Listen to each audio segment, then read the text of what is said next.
Hey, changemakers. Thank you for tuning into the Hacking the Patriarchy podcast. I'm your fervent feminist host, Raven O'Neill, and I get the honors of sitting down weekly with diverse experts from all walks of life to explore ideas, opportunities, and strategies that we can all use to hack our way to better lives within patriarchal societies. If you're ready to hack patriarchal systems and structures, I invite you to join us and help move the needle. Today, we're joined by Ingrid Dahl, author, certified leadership coach, and TEDx speaker with more than 2 decades of experience in learning and development across corporate, media, and nonprofit sectors. A dedicated advocate for amplifying underrepresented voices, she also brings a unique perspective as a filmmaker and musician. Ingrid joins us today to discuss her book, Sun Shining on Morning Snow. Please bring your hands together and offer Ingrid the biggest heartfelt welcome to the show today. Welcome to the show, Ingrid. I'm super excited to have you on today. We are here to talk about your book, Sun Shining on Morning Snow. Yeah, there it is. And you have to go get the book to understand the cover and the meaning behind it. Thank you so much for having me, Raven. This is such an honor. Yes, I'm excited to dive into the book. There were a lot of themes that I find as a Gen Xer were highly relatable. I feel like millennials, elder millennials, I guess they're calling them, will also relate to a lot of the pop culture references and all of the moments of teenage angst. Because we didn't have screens, or at least we didn't have screens in the same way. So our teenage angst was very, very different. I would love to start off by looking at your writing process. Your book was pretty linear in its storytelling, and just how you came to decide to tell it that way, and also how you decided what you kept in about your story and what you didn't. I had the great fortune of working with a writing coach. Her name is Stacey Ennis. She's based in Portugal. And I think what was really helpful is that writing a book doesn't have to be a solo experience. I think we think about authors writing and it's like they're alone, they're like on a retreat or something, they're like isolated. That's not the way I like to work. I think also the story and my experiences that hopefully listeners and viewers will read or listen, because it's now available as an audiobook, which I narrate, that it is important to have a team with you with something that has actually been very silent. Like a lot of the themes I didn't really share, like the bullying that I experienced, I didn't share. I didn't go home and tell my parents. So sharing it with readers also helps connect us and also pull this very kind of silo journey into community.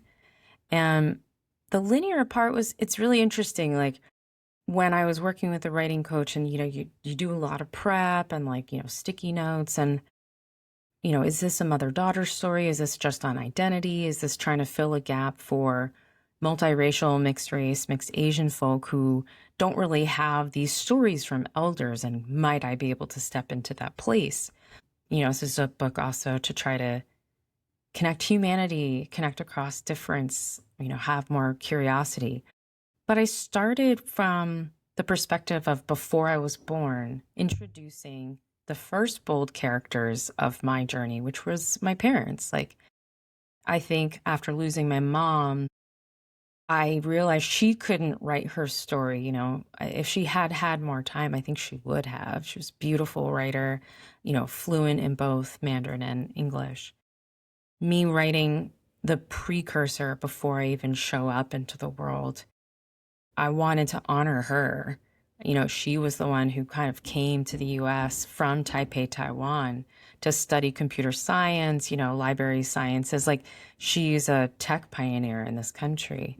And I find that she is a complicated character, but it was an important moment to honor our relationship, and also to remind people that mother-daughter relationships, no matter how bold we are, can be very challenging at times. And hopefully there is this kind of transformational reconciliation and the relationship can evolve.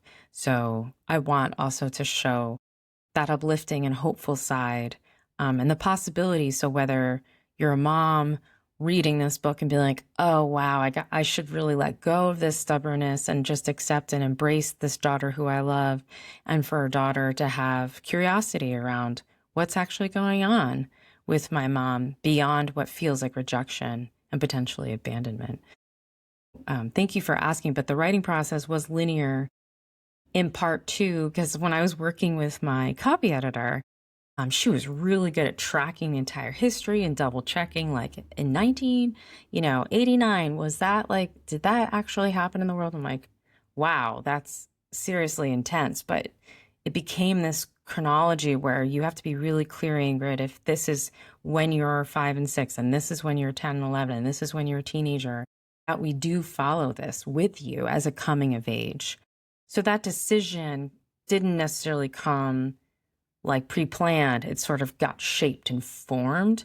So by the time I was working with my substantive editor and copy editor, we were removing entire chapters so that it could be much more linear and you could focus on the parallel themes that were going on.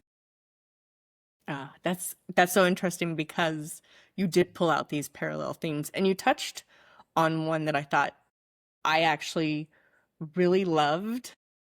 It was like a crescendo, if I'm thinking that's right. The relationship with your mother, because there were so many times in the book when maybe you didn't speak up and you didn't say what was really on your mind. And then you get to the end, closer to the end, where you're having a conversation about your partner and the future of what that looks like. And you actually put your foot down. I think that the build up to that moment of this discovery, and I have to say this and stand my ground on this point. Well, you stood your ground on the point of your partnership too, though. Yeah, I think it's really important to highlight and bring to the surface, a lot of like what might be called tiger parenting. And a really wonderful author friend of mine wrote this book called Untigering. It's really great. Even though I don't have children, it's a kind of a parenting book, but I was like, oh, wow. I've definitely had this experience growing up looking back. But I think it's important to surface, when we grow up, whether we're Chinese American, mixed race or not, whatnot, with different cultures. And my mother had a very fierce, though we lived and grew up in the U.S., a perspective of being very obedient and it being about a reflection of her, like we were a reflection of her.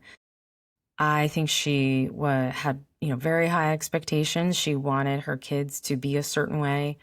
And I was very much a bold, rebellious kid. Like I pushed the buttons and she never really liked it. She was like, oh, why can't you just be an obedient child?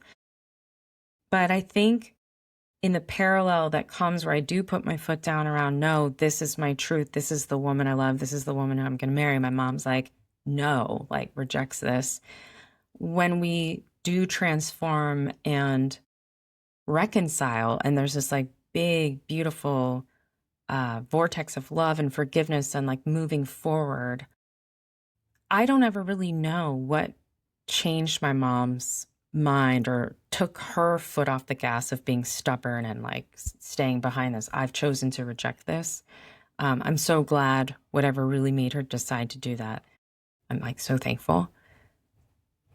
And I realized that I don't think I've ever been fully obedient. And I think my mom in the long run really respected that I was always who I was. And she realized how different we were, but that she saw me and was like, oh, I get it. Like you studied women's and gender studies. Like you've done all these things that I didn't understand. You've been queer and tried to highlight queer stories, which I felt exposed for, these things we didn't talk about. But what's amazing is towards the end of my mother's life, she's studying to get her third master's degree in social work, and she's having these conversations in her internship with like queer trans elders who sadly are feeling really lonely or potentially want to end their lives. And my mom is there for 10 minutes, like helping to shape a different perspective and provide a lot of like love and care. So seeing her transform in that way is really powerful. And this, that she saw me too and respected, like, you are unabashedly you. And I love that. I love the you, who you are, not the you who I wanted to be, straight, have children, all this stuff. And that letting go, I think, takes, at least in our case, a lifetime. Yeah. Yeah. You mentioned several things in your previous answers, and I think there's a very big theme of identity in this book. Huge. And I think that I originally wanted to ask, why this book? Why now? But the truth is, it is in perfect timing. And divine timing with, I feel like, all the authors I've spoken to. But this place in our history, in our political landscape, and it was funny, as I was reading all of your educational background, I'm like, you should be the host of this show. You have all of those women's studies, but you had said earlier about your writing process and it being you love the teamwork and the team and the group think.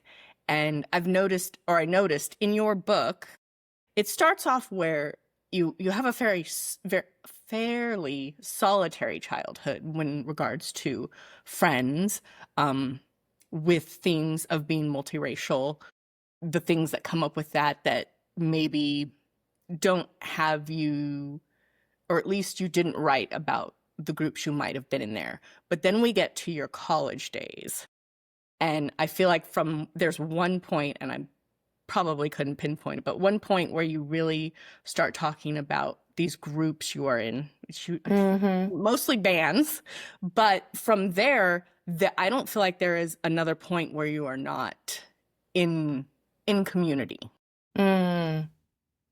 Except in San Francisco, moving, it was suddenly I had no community, and you realize how important community and family are when you are suddenly completely like ripped apart from it and alone. So that, I think that's an important juxtaposition to realize, like, doubling down how important it is, and then how you can rebuild it, which I did, and maintain the friendships and relationships and family connections, even when they too were being ripped apart because I was choosing my truth and my, declaring of my sexuality, which is fascinating because that happens where, the family shows up so well for me when I moved to San Francisco, and then has this big crisis years later when I'm, introducing that I'm engaged to my now amazing wife. And I think that's important for people to see, like, especially when you're looking at a linear story, as you say, that all these undulations are happening throughout anyone's journey. And like, change is the most consistent, but choosing your truth hopefully is a choice that we all make every day. I'm glad you mentioned the undulations, because you do have these. And I had the question, and I don't know if this is something you've thought about or you've answered before, but there are several moments where you introduce people, places, and things. And you mentioned that they change the trajectory of your life. One being you went away to school in Massachusetts and then had to come back to New Jersey, and it changed the future of your education. And you have several of these moments, and I kind of wonder if you ever look at those moments and think how your life might be different, or do you think you would have ended up in the same place? All the time, all the time. It's funny, my wife and I chuckle because we've met from band life, so I'm like, oh my God, if I hadn't been in Boy Scout, I probably wouldn't have been on tour and have met, my wife, who became a friend. But what's funny is what we talk about is, like, fast forward, I had this role at the Academy for Educational Development in New York. And of all the addresses and office buildings in Manhattan, my wife eventually is in an office building with Apple, and it was like 3 floors up from the very place that I worked. So we were like, wow, that's really bizarre. Almost as if the universe made a couple of concessions around, just in case they don't meet in this way, they'll probably meet like in this Manhattan situation if she gets this job here and she stays in this job, you know. So I love that that is like one of the moments that she and I unite around. But I do deeply wonder, like, what if I didn't take that job and move to San Francisco? Would I still be in that previous relationship? Would I still be in bands? Would I have struggled in my career? Because I had such an interesting journey. If I hadn't met this woman who became a friend who introduced me to Capital One, would I have ever made this like jump over into corporate? And a lot of those opportunities came from women and friendships in my life, and I'm so deeply honored for that sisterhood.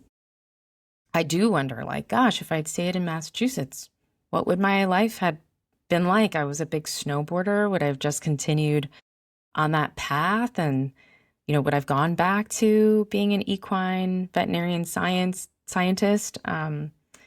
It's fascinating, these decisions, but I'm thrilled truly that it happened the way it did.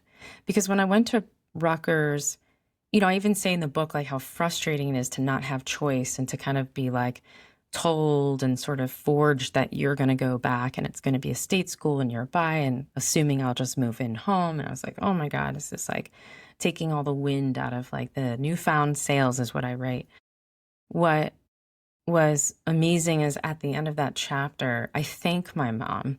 Like, I realized that she, unbeknownst to her, led me to feminism, led me to this like band chapter, and supported it too, which was surprising that there was that part of her wanting to support, you know, that musician potential. And I think back to some of the bands where, gosh, if I had never met that person in that art school, which I was taking just because I wanted a creative outlet as an artist, I wouldn't have started that band, which led to these other things. Or if I didn't find that job back at Rutgers during that, you know, 2001 economic crash, would I have met Prixit, which then started this entire amazing journey of the band, the 303s, which got signed when I was 22. And if I hadn't been in that, I would have met Boy Scout at the Rock and Roll Camp for Girls, which then led me to meet Courtney again and again and again, all these beautiful ripples. So I am just so deeply thankful, because this life that I'm living right now, I don't know if my life would be here in any of those different possibilities had they not happened the way that they did. I was going to ask about who you hoped would be your reader, because I felt as a Gen Xer very nostalgic about, you mentioned Mazzy Star. If you've never heard Mazzy Star, go listen to it now. Love it. But as I was reading it, all these things were very, very nostalgic. So I think that a Gen X reader, no matter their journey, where they ended up, is going to find something in this book that resonates. Millennials, elder millennials also, because they're still in that, what is that? We didn't have the phones and the media. We were outside. We were kind of on the cusp. I didn't have media till I was in college. And even then, looking back from getting there to here, I was, wow.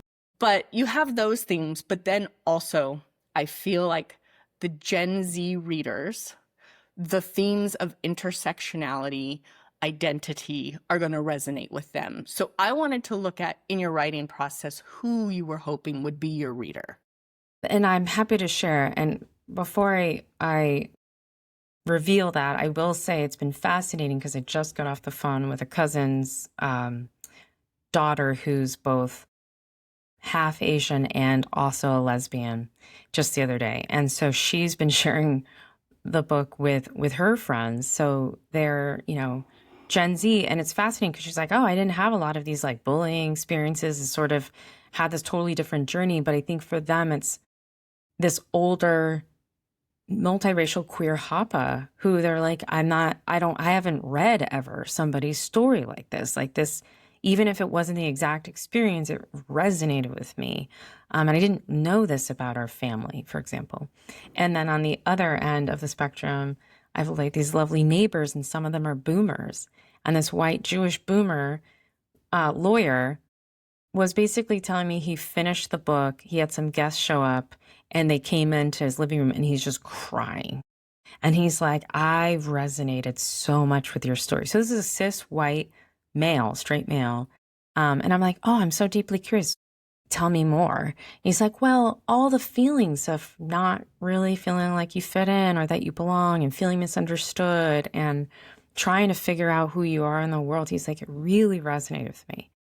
I think that is incredible to hear. And I wouldn't even have known that this would have connected with people across, I think, the different kind of generations and the different identities. But truly, to answer your question, I wrote this book for two particular audiences. One, our generation of mixed Asian women, queer women, this intersectionality where it's like, let's connect as sisters around this journey. Because I didn't have y'all in my life growing up. So I want to connect the dots. And when I do talk to women in our generation, especially, for example, my substantive editor was Katie Gee Salisbury, who's mixed Asian and wrote the book, Not Your China Doll. She's based in Brooklyn. And she's like, oh my God, this is, this story. Like, I have one too. And that connection is so important to me to have. Like, I think of Karen O and Michelle Zauner, the author of Crying in H Mart. Like, there is this opportunity to connect the sisterhood of this kind of solo experience. Mine was so solo. The other is absolutely this like younger generation of people who are having, HAPA kids or multiracial children.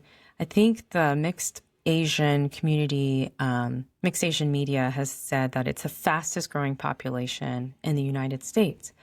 And I was thinking about these kids growing up with a totally different context, a totally different generation, but seeing from, again, me being almost seen as an elder. Like, I'm in my mid-40s, but some of these kids growing up are going to see me as an older lady, right? Or grandma. And so the first title of the manuscript is actually Hapa Grandma. and then all the people on my team that I was working with, they're like, but you're not a grandma. Like, that's not, you aren't old enough to be a grandma.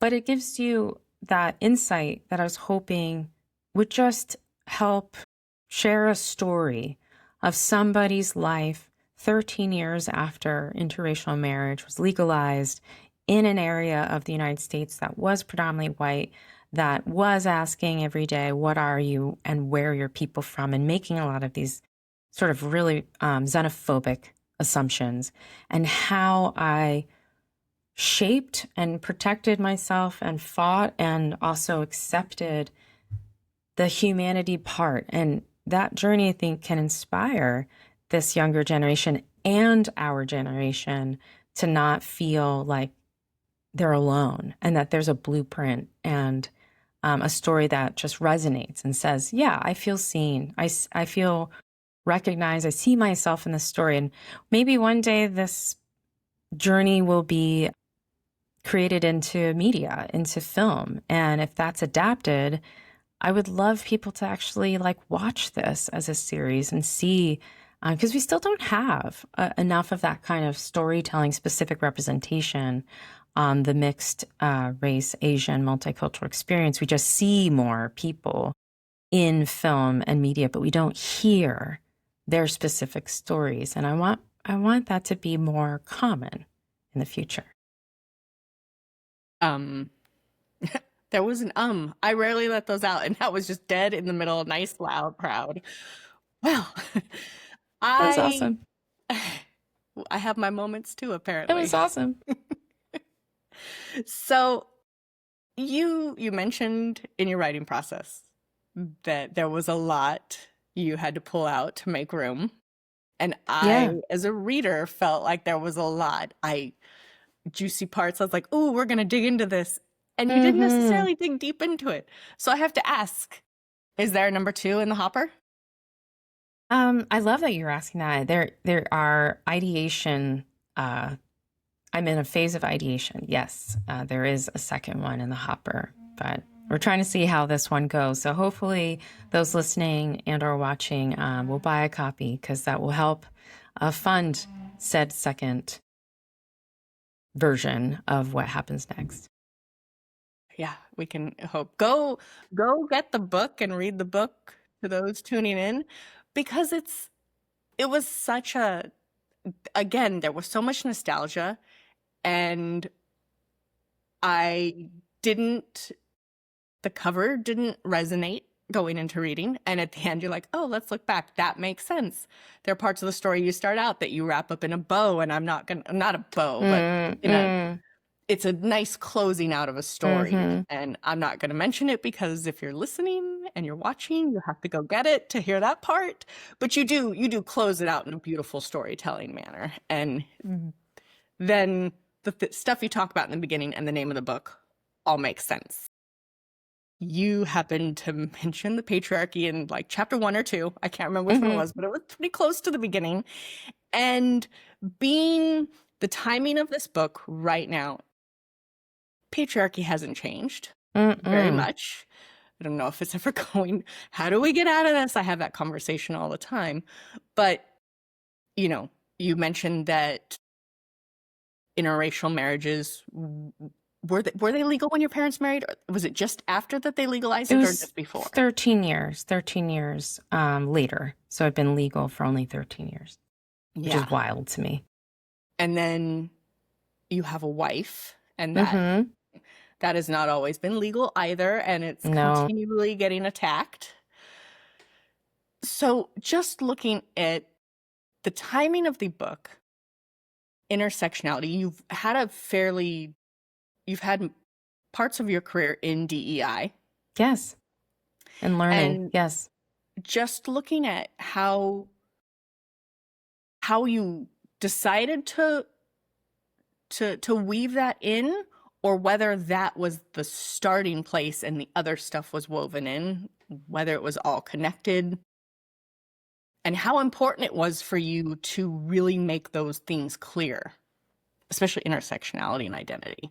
It was pretty important to make those clear, for sure. And I do share very honestly my experiences that were painful and scary around the public sphere being very male dominated, and feeling like I was being hunted like prey, and, exoticized, like eroticized. I mean, there's so much that I put lightly into the book, but also very I lay bare. And there's a lot of experiences, like I'm at an IHOP, I'm a waitress, I'm 14, and, dudes are slipping me their room numbers to the local hotel. I mean, and not really knowing what's this about, right? It's just, wow. Or being followed. There's so much there that as a young woman, as a coming of age. So, it's funny, I have a great review where somebody who's a boomer is talking about, no, this is the coming of age book, for young women to read. It is a leadership book. It is fierce and bold, but it also shows those experiences as a young person. I definitely wasn't going into writing this as let me make a DEI kind of book. And I know that's not what you're asking, but people have asked, why this book and not a leadership development book or a inclusive leadership book? I'm like, I believe that sharing this story, the coming of age, the trials and tribulations, the focus on identity and loss and living boldly, is actually innately a leadership book. This is a book for everybody to read and be inspired with. Wow, if I am truly a leader, it requires slowing down and being reflective and having self-awareness and social awareness and thinking about how I relate to other people. It takes this different kind of care and curiosity for humanity, connecting with my family differently or asking different kinds of questions. I think that slowing down and doing this kind of authentic reveal to hope that this is a gift that helps connect other people, that is me being an inclusive leader.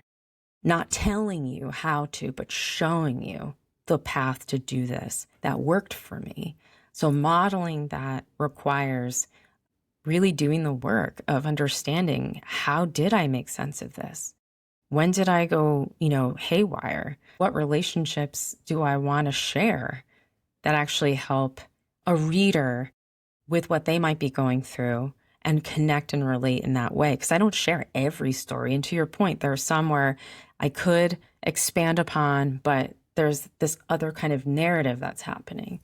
I think maybe that's one of the hardest things about writing a book that's, several hundred pages. Well, let me double check. 300 It's something. Like, yeah, 300 something, with more to share in a potential part 2, is that you have to kind of stitch together one bigger story among many small ones. And our lives aren't always pieced together like that, but it's funny that we actually kind of live them like that.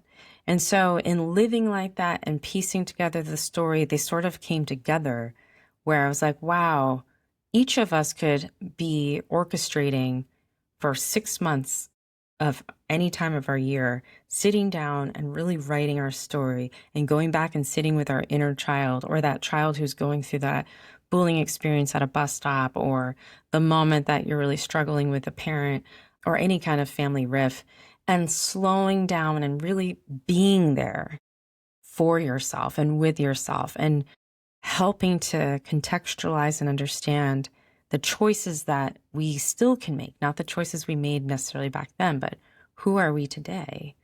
And what do we want to take from that or not take?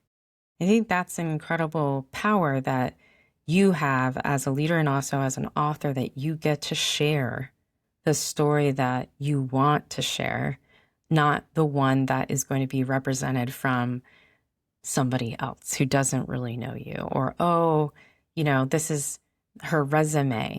Like, I mean, that's one story, but look at this actual deeper story about who I am. And I want that to be what people perhaps remember me by, not, oh, I worked at these companies. I want this to be something that reminds people that it does take a lot of effort to give yourself the honor and the space over whatever we might be putting a lot of energy into. We need to give ourselves a lot of love and energy back, because this is our one life to live. Let's balance us in the midst of the story that we're living.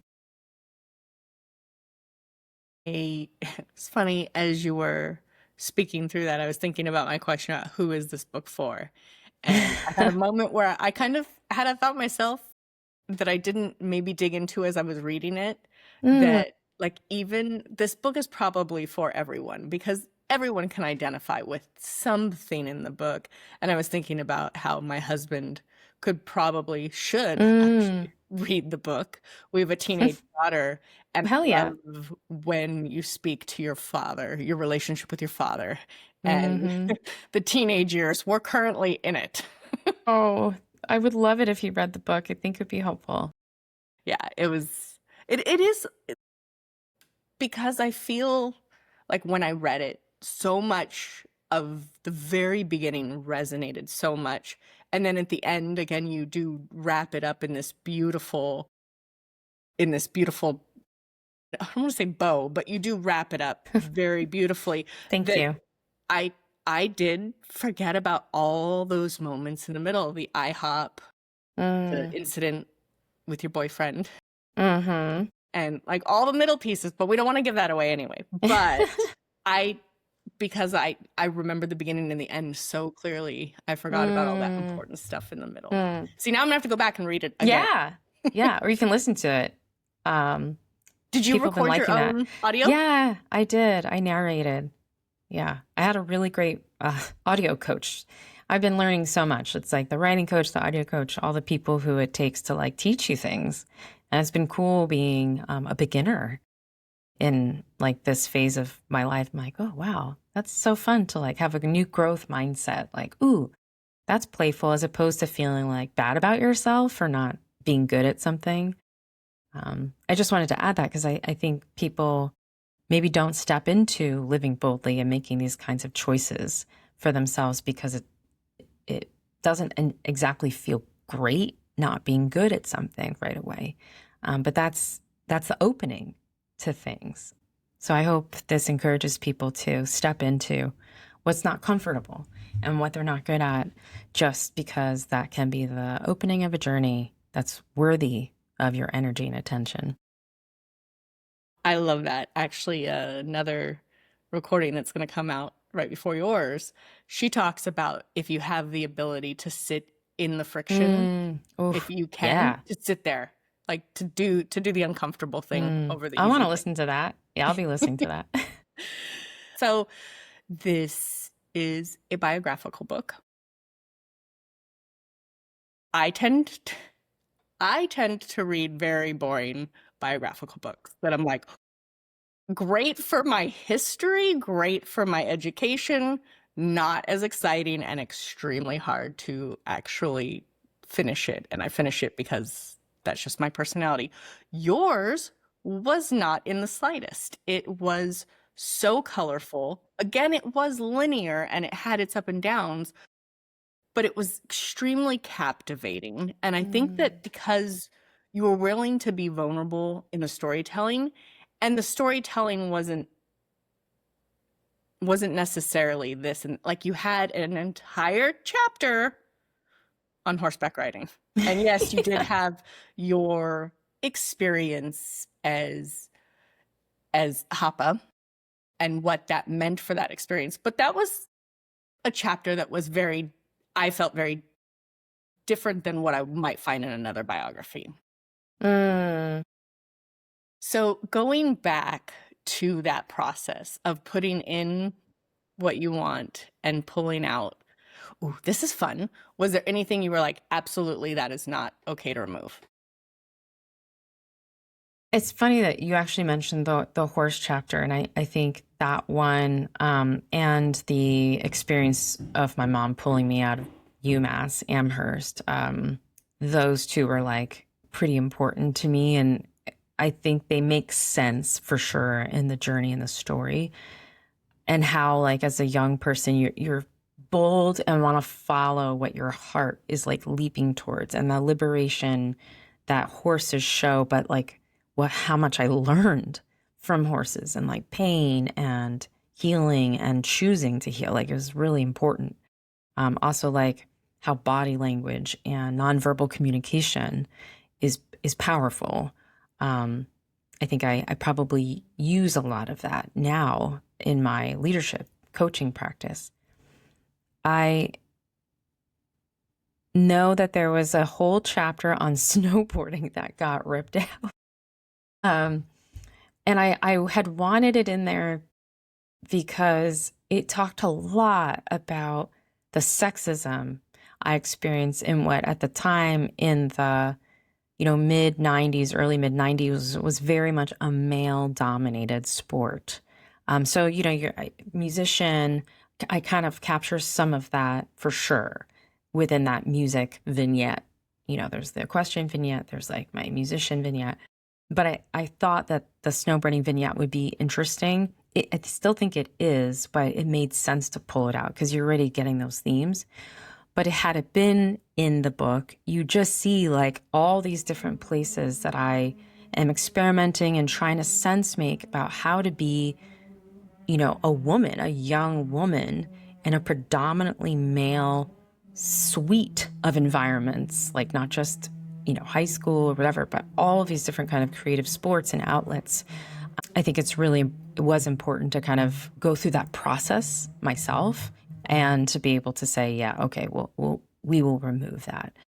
But this memoir is surprises a lot of people when I tell them, like, I wrote a memoir. They're like, you're not old enough to write a memoir, are you? I'm like, well, you'd be surprised. There was a lot I experienced and a lot to share and a lot of vignettes to piece together.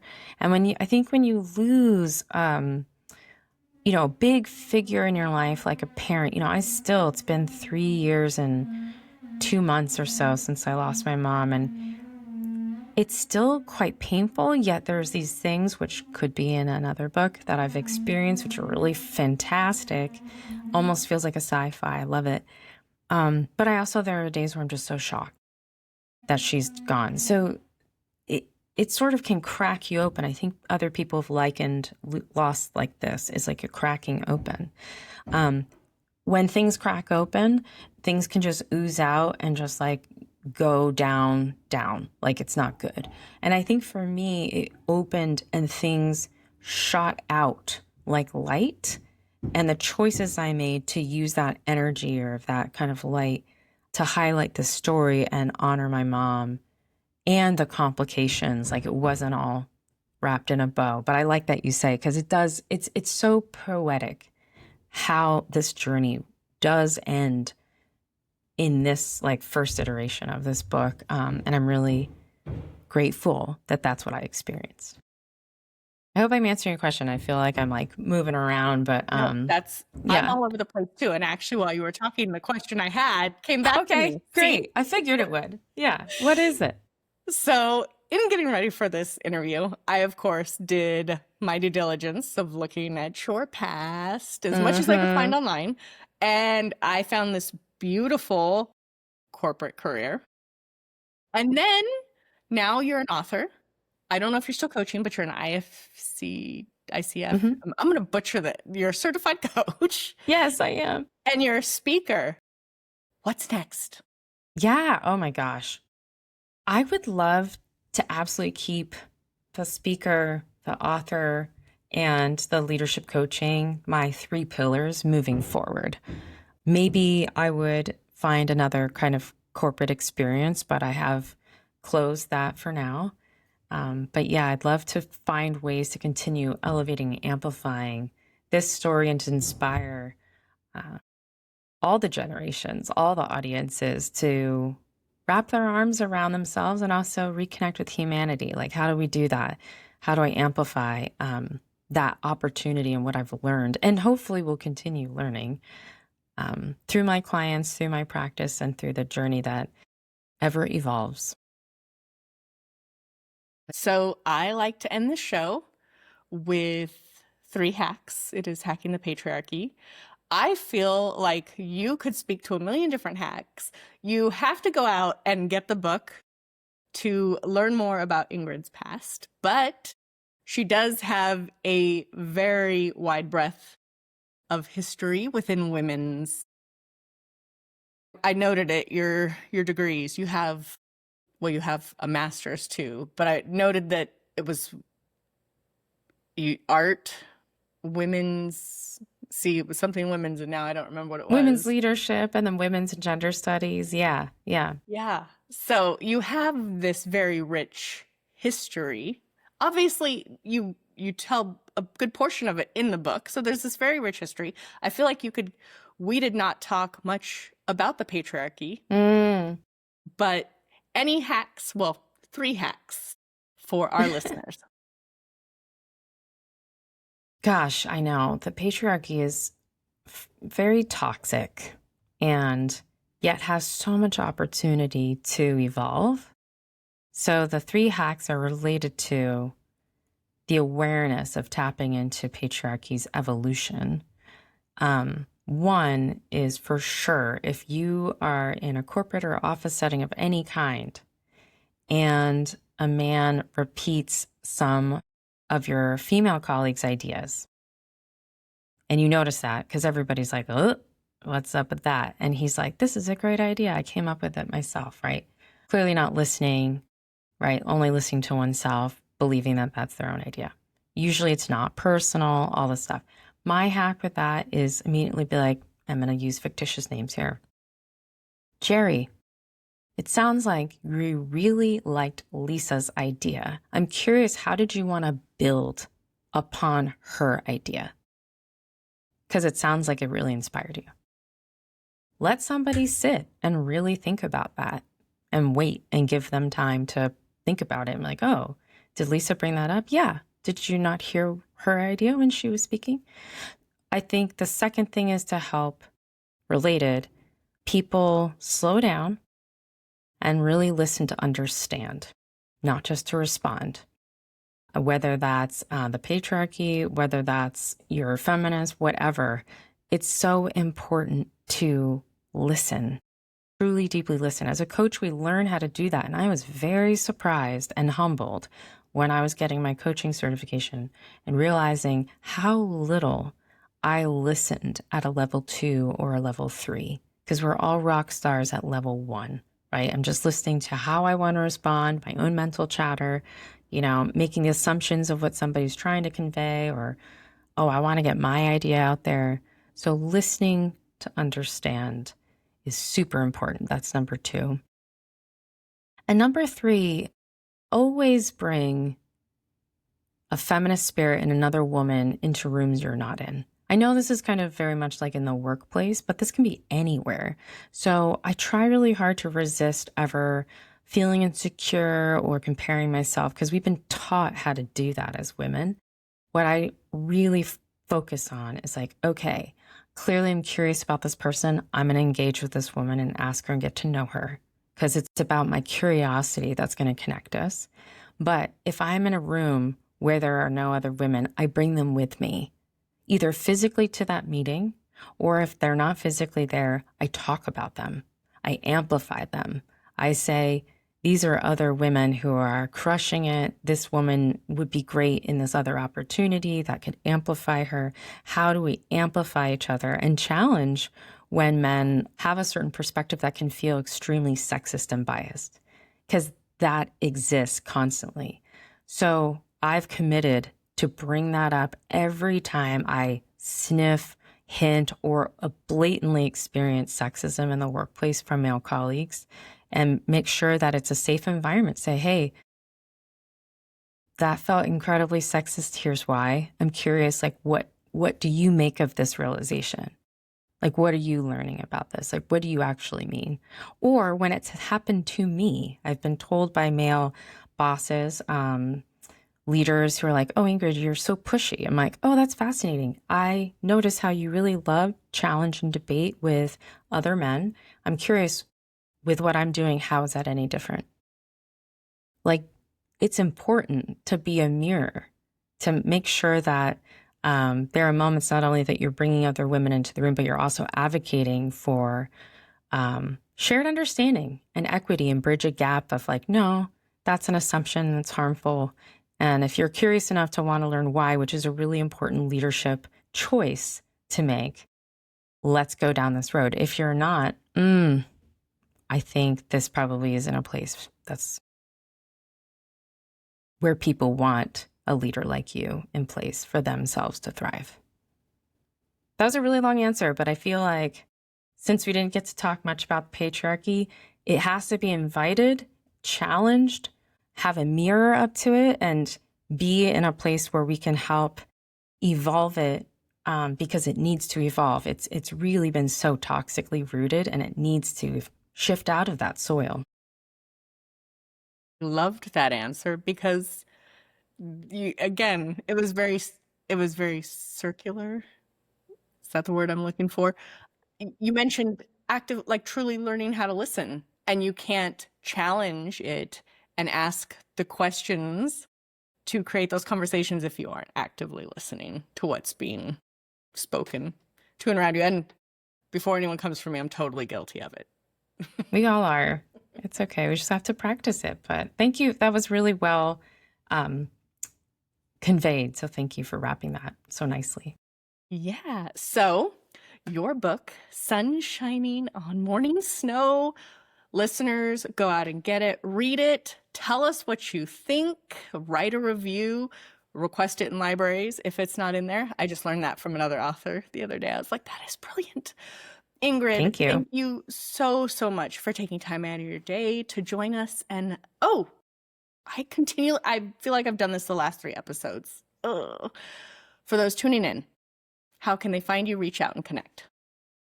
For those tuning in, you can go to sunshiningonmorningsnow.com or my full name, ingridwhodahl.com. I'd love to hear from you. I'd love a review. And if you're interested in a leadership coach or speaker, all my information are on both of those websites. and I'll put all of that in the show notes. Now I can say, Ingrid, thank you so much for taking time out of your day and joining me to have this conversation. It was such an honor, Raven. Thank you for the opportunity and your sisterhood. Thank you so much for tuning in and listening to today's episode. For all the juicy deets on this episode, be sure to check out our show notes or give us a holler on Instagram at Hacking the Patriarchy Podcast. And if you enjoyed this episode and you'd like to help support this podcast, don't be shy. Please share it with your friends. Sharing is caring after all. Lastly, if you'd like to lend your personal support, please take a moment to tell the world about it with a review on your favorite streaming platform. We'd be forever grateful. Tune in again soon to enjoy a brand new episode of the Hacking the Patriarchy podcast. And until next time, keep on hacking, my friends.